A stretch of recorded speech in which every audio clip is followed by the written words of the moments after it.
একদা আমাকে যে সম্মানটা দিয়েছে, সরি আমাকে না, আমার নন্দীগ্রামকে, তো এই নিয়ে অনেকের ফোন ঢুকছে, আমার নন্দীগ্রাম থেকে ঢুকছে, পূর্ব মেদিনীপুর থেকে, অন্যান্য জেলা থেকেও ঢুকছে। নিশ্চয়ই আপনাদের অনেক প্রশ্ন রয়েছে, আমি সেই প্রশ্নের উত্তরগুলো নিশ্চয়ই দেবো নেক্সট ভিডিওতে। তো সেটা কিন্তু সবাইয়ের জন্য, আমার পশ্চিমবঙ্গের 10.5 কোটি মানুষের জন্য দেবো, সে যে রাজনৈতিক দল করুক না কেন।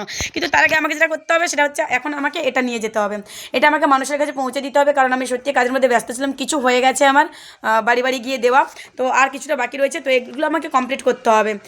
কারণ এই সেবাশ্রয়ে গিয়ে আমার নন্দীগ্রামের মানুষ কোনো রং নয়, আমার নন্দীগ্রামের মানুষ এই সেবাশ্রয়ে গিয়ে যাতে নিজেকে চিকিৎসা করাতে পারে, যাতে নতুন জীবন লাভ করতে পারে, কারণ এখানে সব রোগের কিন্তু চিকিৎসা হবে। তো প্রথমেই বলি, রং দেখে কেউ মা কাকি কাকু জেঠু এটা ভাববেন না যে এটা তৃণমূল থেকে করা হচ্ছে, যাবো কেন।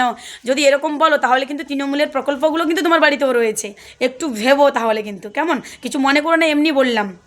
কারণ এগুলো কিন্তু ভারতীয় জনতা পার্টির নেতাকর্মীরা তারা গিয়ে বলবে, যেমন শুভেন্দু অধিকারী আমাদের অভিষেক দাস সেবাশ্রয় দেখে স্বাস্থ্য শিবির খুলেছে এখানে, সেখানে দেখলাম জয় শ্রীরামের স্লোগান দিচ্ছে, বুঝতে পারছি না আসলে কারণটাকে। যাই হোক, অভিষেক দার এই সেবাশ্রয়তে কোনো জয় বাংলা স্লোগান তোমরা শুনতে পাবে না, আমাদের দলের কোনো স্লোগান থাকবে না, কারণ এটা শুধুমাত্র মানুষের জন্য করা হচ্ছে, এটা কোনো রঙের জন্য নয়, কোনো দলের জন্য করা হচ্ছে না, বুঝতে পারছি, এটা মানুষের জন্য করা হচ্ছে, নন্দীগ্রামের মানুষের জন্য করা হচ্ছে।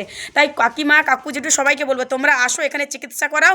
একটা কথা, যে ও এই দল করছে যাব কেন, তাহলে কাউকে একটা কথা বলে রাখি, যদি মনে করে এই দল করছে ওখানে চিকিৎসা করাতে যাব কেন, তাহলে আমি বলবো যে সবথেকে ভুল কিন্তু তুমি করছো। মানুষের কাছে জীবনটা কিন্তু খুব মূল্যবান, খুব দামি।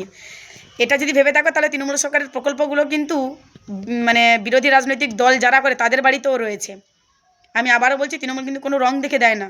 কাকু কাকিমা জেঠু জেঠি সবাইকে বলছি, আগে শরীরকে সুস্থ রাখতে হবে। আমার মতে জীবন একটাই, তাই ভালো স্বাস্থ্য ভালো জীবন। তাই কে কী করে সেগুলো দেখবেন না, পরিষেবা আপনি সবাইয়ের কাছ থেকে নেবেন, শুভেন্দু অধিকারীর মতো নয়, এ শিবিরে যাবে না তার শিবিরে যাবে না। ভাই এরকম কোনো রাজনৈতিক নেতা আমি দেখিনি। ভালো থাকো, আর প্রথমেই বলছে কাজটা সেরে এসে নেক্সট ভিডিও আমি দেবো, এটা করে দিই তারপর।